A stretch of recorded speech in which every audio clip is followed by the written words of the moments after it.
Muchas gracias por invitarnos.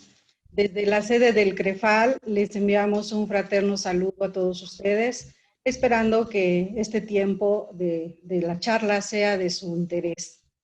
En el CREFAL llevamos ya varios años incluyendo la docencia virtual dentro de los programas de formación, porque sabemos que el rol del docente no es el mismo cuando se desempeña dentro de un aula presencial o física, a cuando se desempeña a través de entornos virtuales o con una mediación de tecnología. Por lo tanto, el docente requiere de una preparación, o al menos considerar algunos aspectos o elementos que son muy importantes. María Estela, hemos estado trabajando esta línea de formación y los temas, conceptos, estrategias que hoy les queremos compartir son productos de la experiencia y la práctica en este campo. El interés del CREFAL por apoyar a los docentes, sobre todo en este tiempo de la pandemia, se ve cristalizado con acciones donde permiten a los docentes adquirir formación y desarrollar habilidades para llevar a cabo su práctica docente como docentes virtuales. Nada menos, ayer o en esta semana estamos iniciando un curso, más de 600 maestros y maestras inscritos de 13 países diferentes de Latinoamérica, los cuales están siendo acompañados también por un equipo de tutores de diferentes países, por supuesto, con el respaldo siempre del equipo del CREFAL. Y bueno, pues sin más, vamos a dar inicio con esta presentación. Así es de que, adelante, Estela. Bueno, muy buenas tardes. Un detalle en mi presentación que no fue dicho, pero lo voy a agregar yo, es que soy argentina y estoy en Argentina, vivo aquí. Así que parte de este milagro de la tecnología es que me permite desde Buenos Aires estar hoy con ustedes a tantos miles de kilómetros de distancia, compartiendo esta conferencia y también nuestra experiencia a lo largo de 17 años de formación de docentes para trabajar a distancia en el CREFAL. La conferencia tiene un título, Estrategias pedagógicas para fortalecer la enseñanza a distancia. Y en esto yo me permito decirles que dentro de estas estrategias que vamos a ir pasando por diversos temas y destacando algunas estrategias, para muchos de ustedes tal vez sean temas conocidos y estrategias conocidas. No venimos a traer tal vez nada que ustedes no sepan. Y el objetivo de esta tarde será ayudarnos a repensar nuestras prácticas, porque tal vez en la teoría lo sabemos, en los textos lo tenemos escrito y leído, y hasta más de uno de ustedes habrá trabajado y habrá dado clases sobre estos temas, pero no siempre es fácil llevar nuestra teoría a la práctica. Y en medio de este contexto en el que estamos, nuestra ubicación inicial nos parece tratar de ubicarnos en el contexto. Siempre la educación es situada en un contexto, no hay educación neutra. Y la educación actual, atravesada por la pandemia del COVID-19, no solo es inesperada, sino es inédita, una situación que no hemos vivido nunca antes. Por lo tanto, frente al momento que vivimos, todos tenemos más interrogantes que respuestas. Pero es importante hacernos preguntas. Esta mañana escuchaba, para aquellos que siguen la línea oriental, Confucio decía que quien tiene todas las respuestas es que no supo hacerse preguntas. Y me parece importante tomarlo porque a veces como docentes pareciera que tenemos que saber, ¿no? Y tener todas las respuestas. Sin embargo, tal vez sea más inteligente en este tiempo saber hacernos preguntas y poder ir aproximándonos a las respuestas. Hace poco tiempo escuchaba una conferencia sobre políticas públicas, y María Esther Mancebo, que es especialista en políticas públicas en Uruguay, formulaba algunas preguntas que hoy me atrevo a retomar agregando algunas propias. Lo primero que nos podemos preguntar es cómo educar en países con grandes desigualdades sociales atravesando una pandemia de desenlace incierto, porque ninguno de nosotros puede decir cuándo va a terminar, cómo va a seguir, cuándo retornaremos a las aulas. La pandemia visibiliza desigualdades sociales y educativas. Hay una pandemia que subyace a la del COVID y es la de la desigualdad social. Esta pandemia estaba ya hace tiempo en nuestros países latinoamericanos y también provoca muerte, pero tal vez estábamos acostumbrados a ella. En otro orden de cosas, podemos preguntarnos, ¿qué mitos se mantienen y cuáles se derriban respecto al uso de las tecnologías en la educación? Sabemos que hay muchos mitos al respecto. ¿La tecnología facilita o obstaculiza? ¿Humaniza o deshumaniza? Podríamos hacer solo de ese tema toda una conferencia y un espacio de diálogo interesantísimo. Bueno, ¿cómo estos mitos se van desenvolviendo a lo largo de esta experiencia que tenemos? Nos podemos preguntar también cómo entramos en la pandemia y cómo saldremos respecto a los cambios en la educación.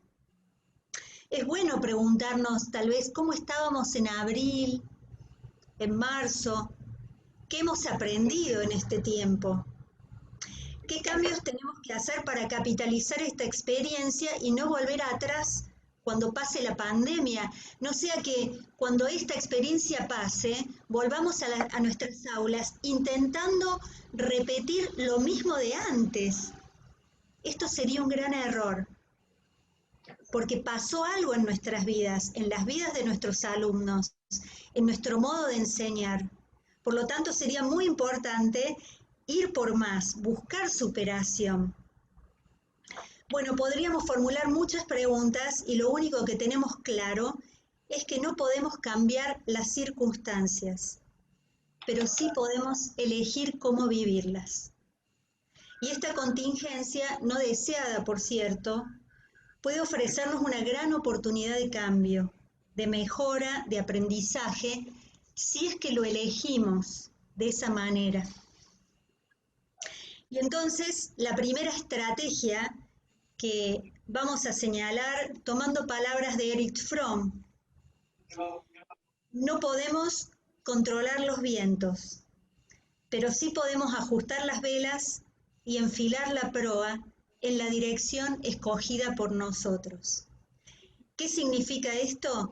La primera estrategia es, los docentes no podemos perder nuestra capacidad de decisión, nuestra gran capacidad de decidir cómo vamos a atravesar esta circunstancia crítica, cómo vamos a acompañar a nuestros educandos.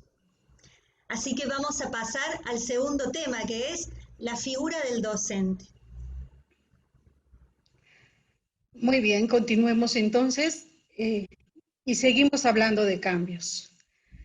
El siglo XXI nos tenía sorprendidos con todas estas transformaciones sociales que hemos ido nosotros conociendo, que vienen de la sociedad del conocimiento, el acceso que tenemos todos a la información. Cuando damos solamente un clic y ya tenemos demasiada información para analizar.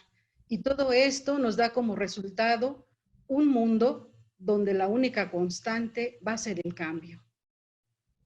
Y toda esta sociedad nueva nos ha cambiado la manera de comunicarnos, pero no solamente eso, también la manera de relacionarnos. Y cada uno de nosotros hemos formado redes de amigos virtuales de todo el mundo, con quienes compartimos algunas partes de nuestros intereses o de nuestras vidas. Cambiamos también nuestra manera de estudiar o de aprender, nuestra manera de trabajar. nuestra manera de hacer negocios. Este siglo nos ha sido de semejantes cambios, tanto así que Bauman le llama y nos dice que estamos viviendo en una sociedad líquida, donde lo que hoy es, mañana podrá ser diferente tal vez. O lo que hoy vemos como una tendencia en todo el Internet, en todas las redes sociales, mañana podrá desaparecer o pasar simplemente desapercibido. Pero también todos estos cambios de este siglo XXI que ya veíamos venir han tenido que pasar para la escuela. La escuela también ha tenido que cambiar para adaptarse.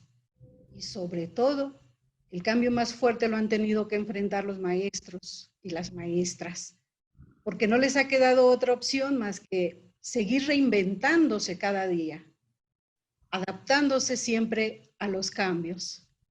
En este contexto de cambio, podemos pensar qué tipo de educadores requiere este cambio de paradigma. ¿Qué tipo de educador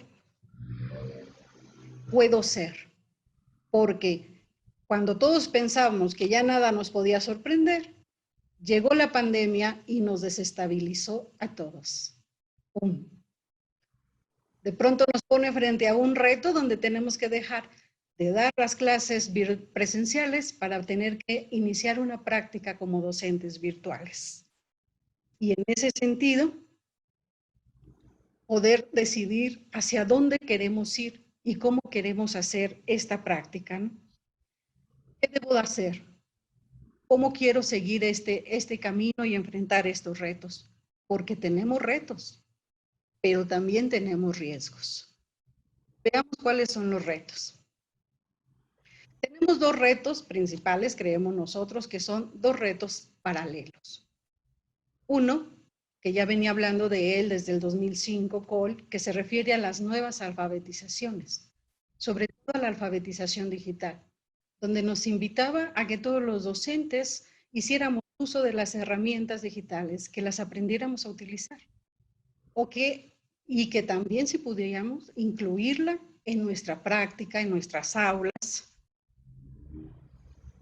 Pero, al mismo tiempo, el maestro o la maestra sigue siendo un educador, y es un educador para la vida.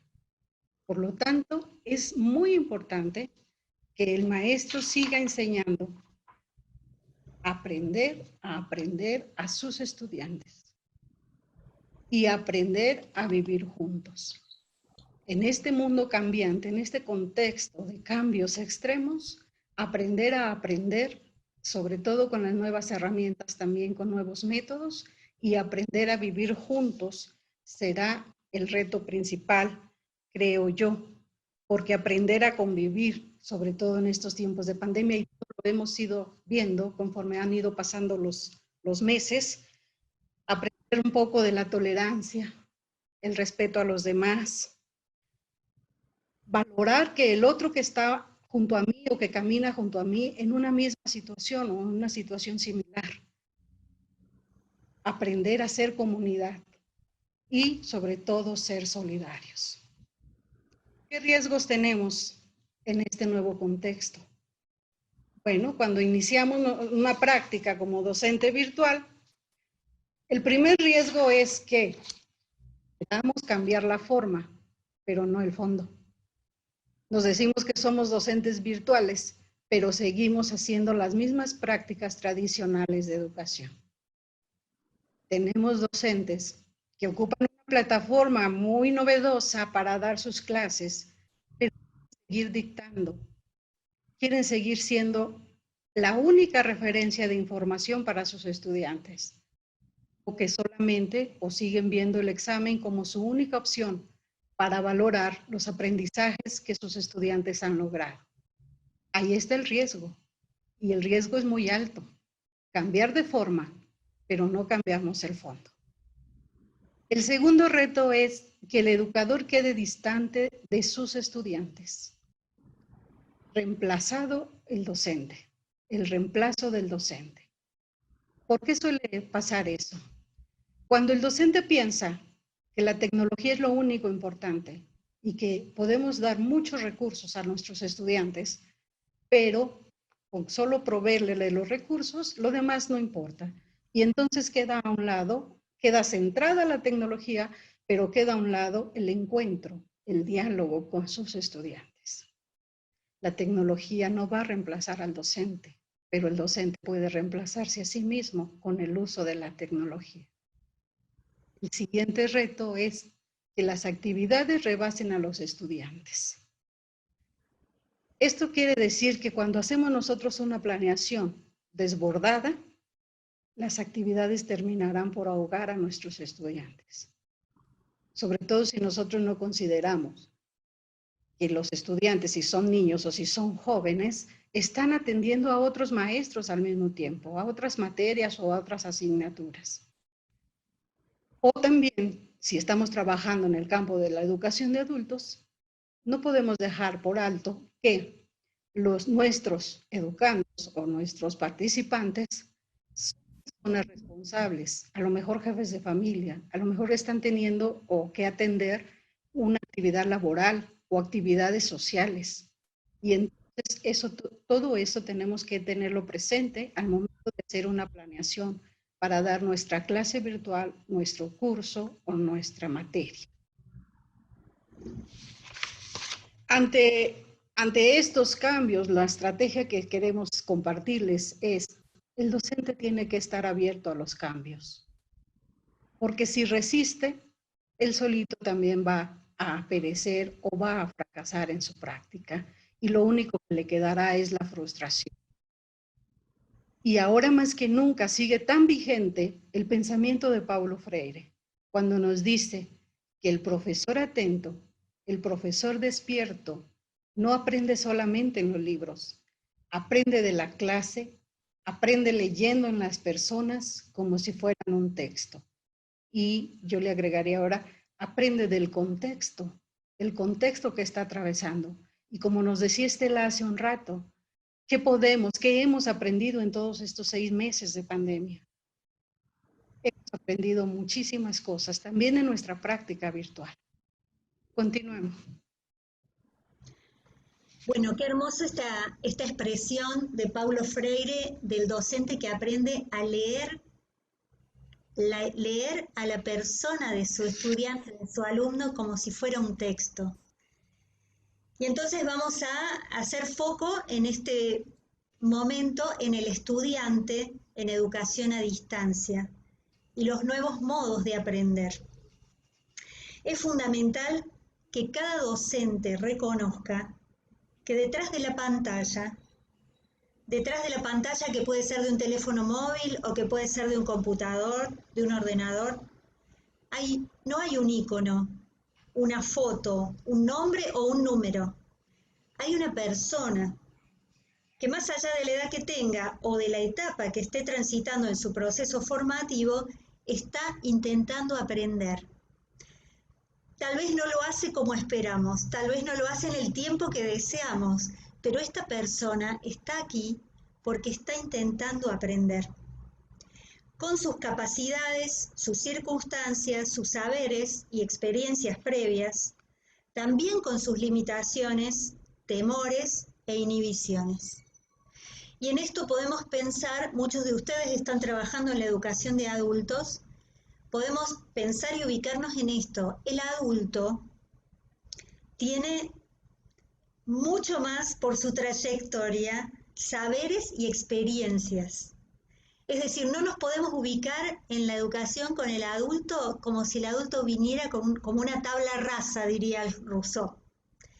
Como si viniera en blanco. El adulto viene con muchos saberes, con muchas experiencias que hay que capitalizar, pero también tiene más temores, tal vez más limitaciones y seguramente más inhibiciones que un niño o que un adolescente. Esto es sumamente importante. Por lo tanto, partimos de la necesidad de incorporar la diversidad y considerar que cada persona tiene modos diferentes de aprender. Hace mucho tiempo que ya venimos hablando de la centralidad del estudiante en los procesos de aprendizaje, pero ¿cómo lo vivimos en la práctica? Es fundamental en esta centralidad poder buscar el equilibrio entre el estudiante, que es el principal protagonista, el docente, el contenido, las metodologías y estrategias, y en nuestro tiempo también los recursos tecnológicos, que pueden ir desde la radio y la televisión hasta las plataformas de Internet. Una clave en todo proceso de aprendizaje es la motivación. Y en esto es muy diferente la motivación en el niño que en la persona adulta o en el joven o la joven que está en búsqueda de una salida laboral o simplemente busca aprender para progresar. El niño busca el saber a veces por el saber mismo.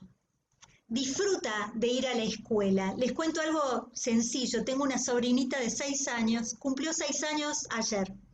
Y sus papás le decían, ¿qué quieres que te regalemos para tu cumpleaños? Y Guadalupe dice, el uniforme de primer grado y mis útiles de colegio, porque yo no quiero ir a una computadora, quiero ir a la escuela el año que viene. Bueno, los papás enternecidos y toda la familia empezó a comprar útiles de colegio y se las regalamos, convencidos de que va a ir a una escuela y no a una computadora. Deseándolo, todos lo deseamos, que nuestros niños vuelvan a la escuela. Pero ellos tienen ese afán por aprender, por saber, por ir a la escuela, encontrarse con sus compañeritos. El estudiante adulto, su motivación está directamente ligado a la necesidad. Es decir, el adulto tiene motivación por el aprendizaje cuando siente que lo que aprende le es útil. Y esto es sumamente importante para nosotros los docentes. A veces tenemos que enseñar cosas que son partes de un proceso, ¿no? Contenidos que uno dice, bueno, esto no tiene en sí mismo una utilidad directa, pero es importante que ellos sepan para qué a futuro esto, que aunque tal vez sea simplemente ejercitar la memoria, por qué es importante y para qué luego le va a servir. Esa es la principal motivación. Y me gusta retomar una idea de Huertas que dice que la motivación es un elemento sumamente importante en cualquier proceso de enseñanza-aprendizaje, ya que es la fuente que provee la energía para realizar las acciones y tareas correspondientes. Podríamos decir que la motivación es como la usina hidroeléctrica, de donde sacamos la energía para aprender. Es el factor psicológico más fuerte y poderoso con que ha de contar el aprendiz, sea la edad que sea la que tenga. Y entonces vamos a ver qué estrategias podemos plantearnos para lograr un aprendizaje real. Y a mí me gusta en esto destacar la palabra real, porque a veces damos por supuesto que porque hemos completado la currícula, porque hemos completado el programa, porque hemos dado ciertos temas, ya está dado el aprendizaje. Y tal vez no es así. Entonces nos parece como estrategias fundamentales para que se dé un aprendizaje real, lograr una metodología activa. ¿Qué significa esto? Ser dinámicos. La metodología activa es salir de lo que siempre hice y de lo que ya sabemos y de lo que debe ser así porque siempre lo hicimos así y tal vez tenemos que entrar a nuevas metodologías dinámicas, activas. Apoyo sostenido al aprendizaje, más allá de que sea presencial o a distancia, que podamos contar con una plataforma o a lo mejor simplemente el teléfono celular. Apoyo sostenido al aprendizaje. Respeto a los ritmos y estilos de aprender. Esto no significa que nos tenemos que diversificar y a cada alumno darle un caminito distinto porque seguramente no vamos a poder hacerlo porque tenemos grupos numerosos muchas veces. Alguien me hablaba una experiencia muy interesante en España de una educación súper personalizada, donde cada alumno, el docente, le acercaba su camino y su proceso, y yo le decía, ¿y cuántos alumnos tienes? 8. Ah, bueno, pero es que nosotros en Latinoamérica no tenemos grupos de 8 alumnos, es muy raro, salvo en un espacio a lo mejor muy rural, ¿no? Pero en los lugares más urbanos nuestros grupos son numerosos. Por eso es que no es tan importante que podamos a cada uno brindarle un caminito diferente, sino que podamos respetar sus ritmos y sus estilos de aprender. Reforzando aprendizajes fundamentales. Ya vamos a retomar esto cuando hablemos de la planeación. Y sosteniendo la motivación y la evaluación en progreso. Yo diría, ya hablamos de la motivación ligada a la necesidad, y ahora yo diría la evaluación es una fuente de motivación cuando hacemos una evaluación valorativa, cuando hacemos devoluciones durante el proceso, no solo cuando la evaluación es marcarle al alumno cuando se equivocó, cuando no lo completó, y si podemos con rojo, le marcamos con rojo y le hacemos saber que estuvo muy mal lo que puso y lo que hizo, y tal vez nos olvidamos de, has mejorado, esta vez lo hiciste un poquito mejor. O señalar un error y decir, bueno, este error nos tiene que dar una ocasión de aprendizaje a ti y a mí como docente. A ver, ¿qué podemos sacar de aprendizaje de este error que has cometido en esta oportunidad? Es otro modo de evaluar que seguramente deja al estudiante con muchas ganas de aprender y no con frustración, ¿no? Así que pasamos al próximo tema, herramientas y recursos, Anita. Pero sigamos relacionando los temas. Ustedes van a ver que todo tiene una relación. Y si escuchábamos ahorita de Estela, que nos decía, los adultos son diferentes de los niños, no solo sus características, sino los motivos que tienen para aprender y las formas que tienen de aprender. En ese sentido, la elección de los recursos y las herramientas va a estar guiada por la realidad de nuestros estudiantes. Y también aquí vale hacernos preguntas. ¿Con qué herramientas contamos nosotros como docentes para dar nuestra clase virtual? ¿Con qué recursos o qué tipo de recursos disponen nuestros estudiantes? ¿Cuáles son los recursos que ellos cuentan, que tienen acceso real y que pueden tú, docente o yo, docente, incluir? Porque sabemos que hay posibilidades de tener ya un resultado. Y si ese resultado es positivo, mucho mejor. No se va a tratar de trasladar la práctica presencial, trasladarla tal cual a la práctica virtual. Eso nos pasó. Pasó cuando de pronto llegó la pandemia en el mes de marzo y los docentes no estábamos preparados para realizar nuestro desempeño de manera virtual. Y entonces muchos quisieron trasladar su práctica presencial tal cual a una plataforma virtual. Y entonces tenían a los niños, a los jóvenes o a los adultos hasta 6 horas ante una plataforma de videoconferencia, de la misma manera como si estuvieran en el salón de clases. Por eso ahora y a la manera, y a hoy, y para poder seleccionar los recursos o las herramientas que podemos utilizar, vale también recuperar la experiencia y seguir aprendiendo de ella, porque no somos los mismos. En estos 6 meses que llevamos de pandemia, no somos los mismos. La experiencia es diferente. Y ahora el inicio del ciclo escolar fue diferente a la conclusión del ciclo anterior. Aprendimos algo, supimos cómo hacer mejor las cosas y ahora la práctica es diferente. Y como nos comenta Cabero también, no es solamente trasladar por trasladar, sino que ni siquiera estamos hablando de una adaptación, se trata de una práctica nueva y en ese sentido el usar los recursos implica cambios. Cambios en los roles, porque ya lo hemos visto, el docente es un nuevo rol el que va a desempeñar de manera virtual. Son funciones diferentes, funciones de seguimiento, de acompañamiento, de evaluación diferente a como lo hemos venido haciendo en la educación, pero todo a través del uso de recursos diferentes. Es un cambio en la manera de enseñar y aprender, y cambio, por supuesto, también en los métodos. Adelante, por favor. Y bueno, ¿qué recursos tenemos? Tenemos disponible en el Internet un sinfín de recursos que son sencillos, que son gratuitos y que podemos usar nosotros fácilmente para nuestra práctica docente. Por supuesto que nos va a requerir también una preparación, una formación.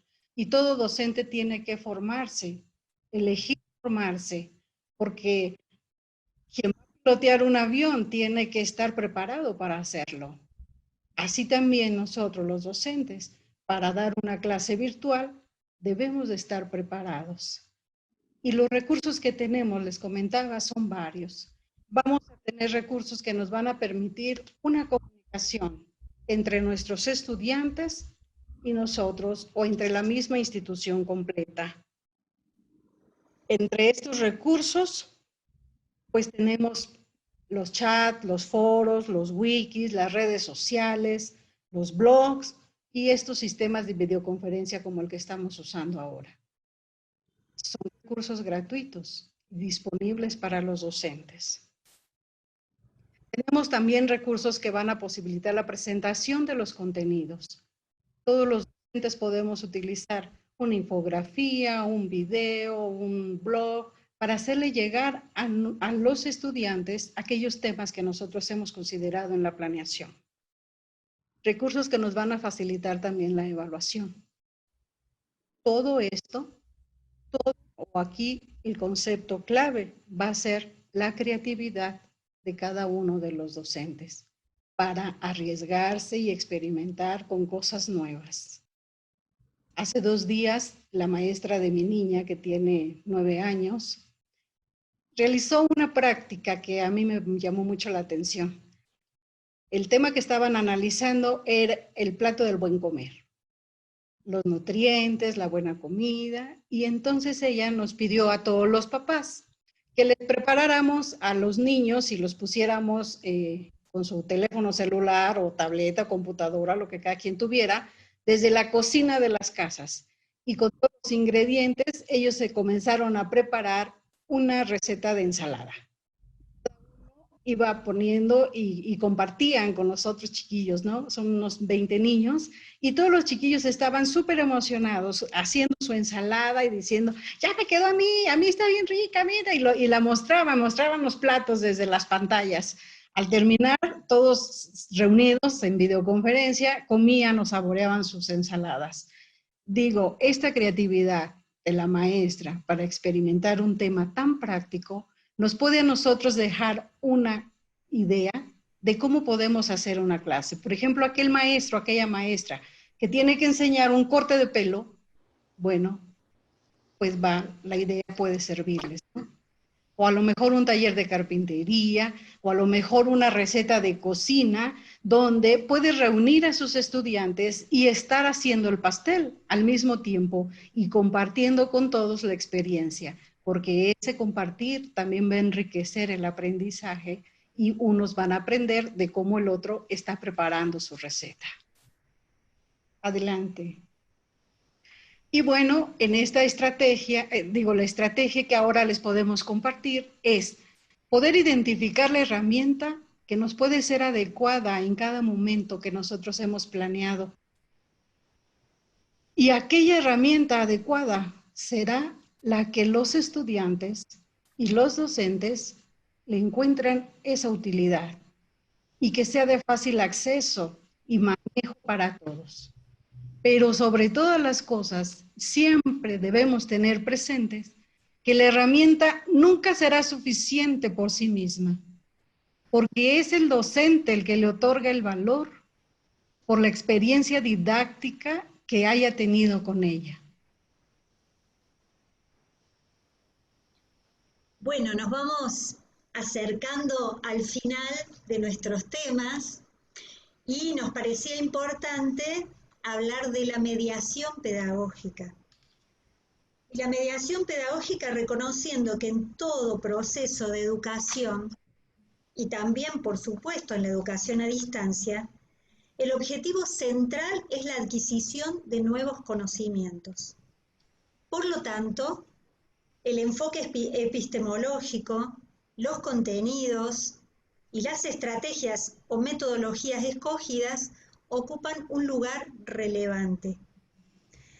Tanto el diseño, la tecnología, la metodología como el recurso humano en la figura de los docentes deben estar en función de la facilitación de los aprendizajes. Es decir, en este tiempo, yo creo que en esta experiencia, volvemos una y otra vez con Ana María a esta experiencia de la pandemia, porque creo que es lo que nos atraviesa en todos los países en este momento.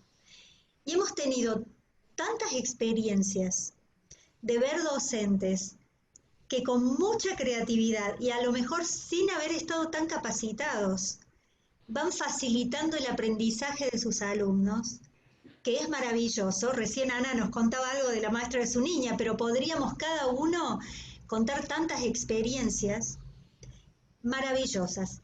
Pero también tenemos tantas experiencias de docentes que, en lugar de facilitar, han entorpecido el aprendizaje por proponer a lo mejor actividades que superan a sus estudiantes o alguna actividad que suponía que los padres, en el caso de los niños, tengan que estar todo el tiempo con los niños, siendo que los papás también tenían que estar trabajando desde el hogar, o porque no calcularon los tiempos. Entonces, esto es fundamental. El docente, los métodos, la programación tiene que estar en orden a la facilitación del aprendizaje. Escobar nos va a decir que la mediación pedagógica es un proceso de interacción dialógica, social, intencional, consciente, que es destinado a generar experiencias de aprendizaje. Y en esto me quedaría en la primera palabrita, dialógica. Es un proceso dialógico. El diálogo es un factor importante para que se logre un auténtico proceso de aprendizaje. No solo el diálogo entre el docente y el estudiante, que es básico, no puede faltar. Y si estamos a distancia, mucho más. No es que, bueno, ahora no puedo dialogar con mi alumno porque como estoy a distancia, mucho más.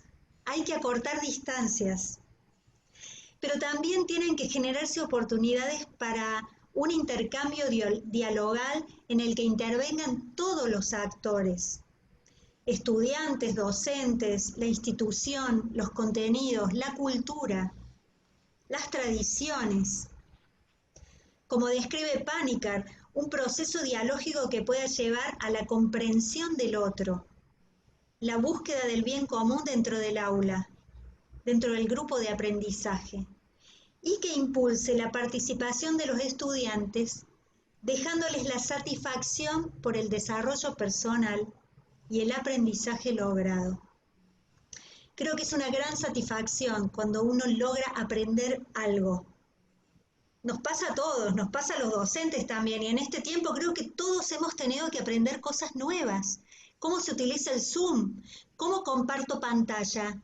¿Cómo hago para cambiarme el nombre? Porque está apareciendo el nombre de mi celular. Entonces yo no soy un iPad, o no soy Motorola o Samsung. Yo soy María Estela Guita. Bueno, y hay 3 puntitos que tienes que tocar.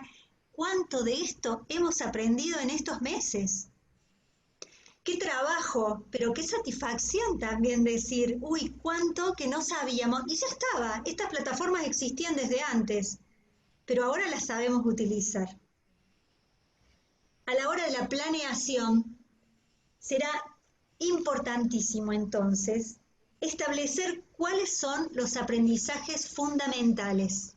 Miren, aquí en la Argentina, no sé si en México pasa también, pero en Argentina se habla mucho, los docentes hablan mucho de contenidos mínimos. Hay que garantizar los contenidos mínimos. Y a mí esa expresión no me gusta para nada. porque creo que no tenemos que ir a lo mínimo, tenemos que ir a lo máximo que cada uno pueda dar. Y si son lugares vulnerables, y si son personas que están fuera del contexto formal, educativo, con más razón, hay que darle lo más que podamos. Y ellos tienen que dar de sí lo más que puedan. Por eso hablamos mejor de aprendizajes fundamentales. Y para lograr esto, los contenidos deben analizarse como la combinación de 3 factores fundamentales y que deben estar equilibrados: la calidad, la cantidad y la estructura. En relación a la calidad, en el sentido de la pertinencia, la relevancia y la autoría de las fuentes de información. Internet está lleno de información, pero no toda información que está en Internet es real, es buena, es de calidad. Aún hay contenidos que son dañinos y eso hay que enseñarlo a los niños y a los adultos. La red no es un lugar inocuo, la red no es un lugar bueno de por sí, es un lugar en donde hay que entrar y aprender a elegir, aprender a elegir. La cantidad, Ana María recién ya nos hizo alguna referencia, pero me gustaría decir que tiene que ser un volumen adecuado a las características y necesidades de cada grupo y también a los objetivos que se persiguen. Si los contenidos y las actividades son excesivas, el efecto que se produce en los estudiantes, lejos de ser la motivación, es el desaliento, el hastío, y se traduce en apatía, luego abandono y fracaso. Esto lo estamos viendo, lo hemos visto en estos meses y lo estamos viendo. Vale para todas las edades, pero fundamentalmente se ve en los adolescentes y en los adultos. Se cansan de la cantidad. Hay alumnos, estudiantes que dicen, voy a retomar cuando vuelva a la escuela, porque estoy cansado, porque ya no puedo más. Y esto es muy importante que los docentes podamos regularlo. La estructuración tiene que ver con el modo en que se proponen estos contenidos. ¿Cuáles son las actividades de aprendizaje? Y para esto va a ser fundamental conocer cuáles son los dispositivos y las posibilidades de conectividad real de nuestros alumnos. ¿Cómo se conectan? ¿Tienen conexión a Internet? Tal vez la mitad de mis alumnos sí, la otra mitad no. ¿Qué voy a hacer con esa mitad que no? ¿Voy a dar por supuesto que la tiene o voy a salir a buscarlo de alguna manera? Bueno, no me quiero extender. Después, a lo mejor en el momento del diálogo les podemos contar algunas experiencias que vamos teniendo con maestros rurales en Bolivia, en Argentina, en México, en otros países, en donde van haciendo con muchísima creatividad la búsqueda para que ningún estudiante, ningún alumno se quede fuera de la educación en estos tiempos. Y por eso, frente a la planeación y a la mediación, que a mí me gusta decir que es una mezcla de ciencia y arte. Para planear, miren, a los docentes en general no nos gusta la planeación. No nos gusta sentarnos a escribir. Tal vez alguno de los que están escuchando diga, a mí sí me gusta, pero a la mayoría no. Nos gusta el aula, nos gusta la práctica, pero nos cuesta sentarnos a escribir, nos cuesta hacer un diseño, una planeación. Sin embargo, es tan importante porque es el momento en que yo me detengo a pensar qué quiero con estos alumnos, hacia dónde nos vamos a dirigir, juntos, no ellos, hacia dónde nos vamos a dirigir. ¿Cuáles son estos contenidos fundamentales que yo me propongo que aprendan en este año o en este curso? ¿De qué manera? Y entonces yo digo, es una mezcla de ciencia y arte porque para planear hay que saber. Por eso el docente tiene que formarse, la formación permanente es fundamental.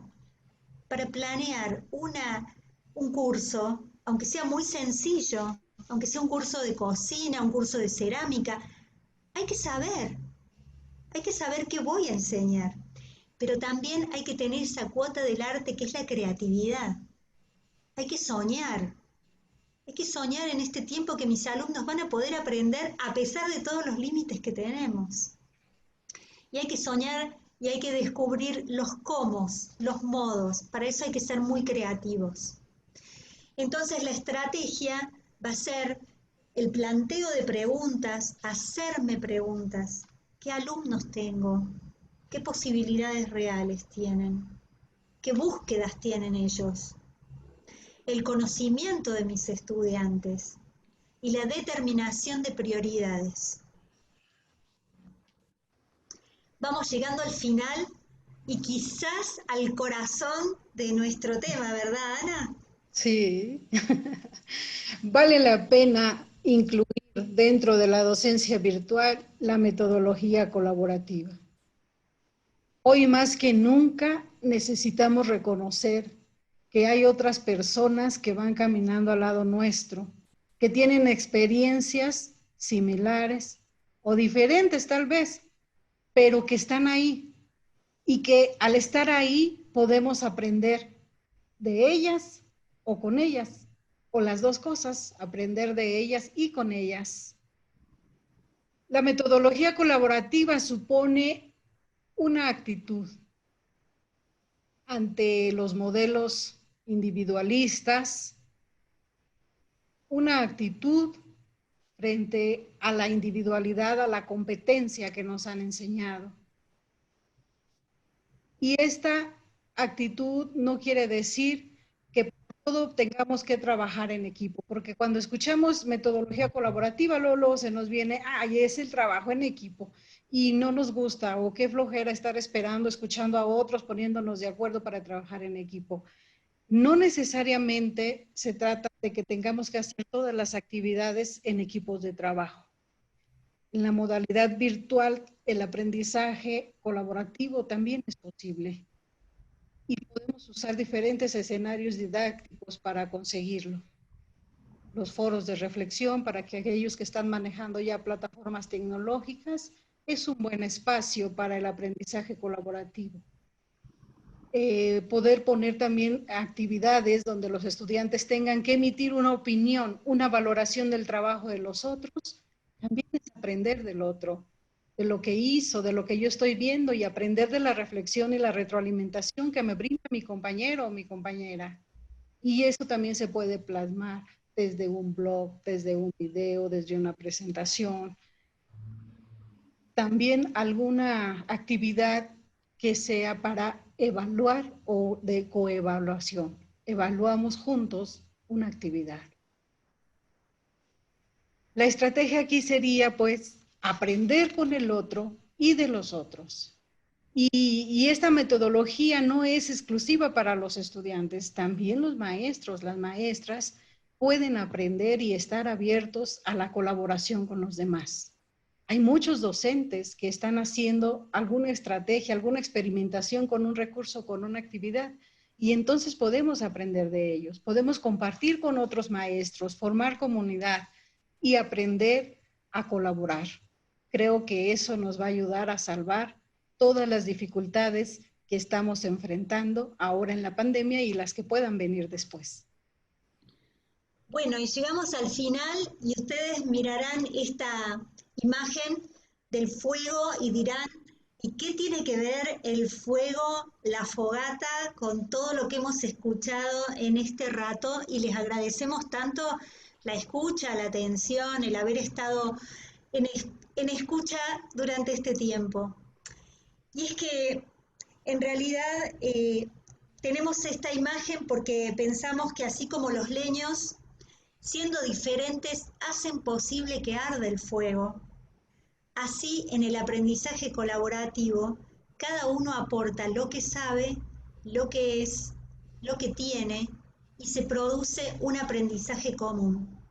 A la hora del fuego o de tener la fogata, nadie se fija si hubo un leño muy grande, uno pequeñito, tal vez hojitas secas, tal vez Lo más pequeño es lo que más rápido hace que arda el fuego y el leño más grande es el que hace que el fuego permanezca y tengamos brasa hasta para cocinar o calentarnos. Cada uno, cada alumno, cada alumna, cada docente tiene algo de sí para enseñar. Y cada persona con la que yo entro en relación tiene algo para enseñarme. Y esto es lo que creemos que nos lleva a lograr aprendizajes comunes. Esto es el corazón de nuestra experiencia en todos estos años. Llegamos hasta aquí. Les decimos muchas gracias por la escucha.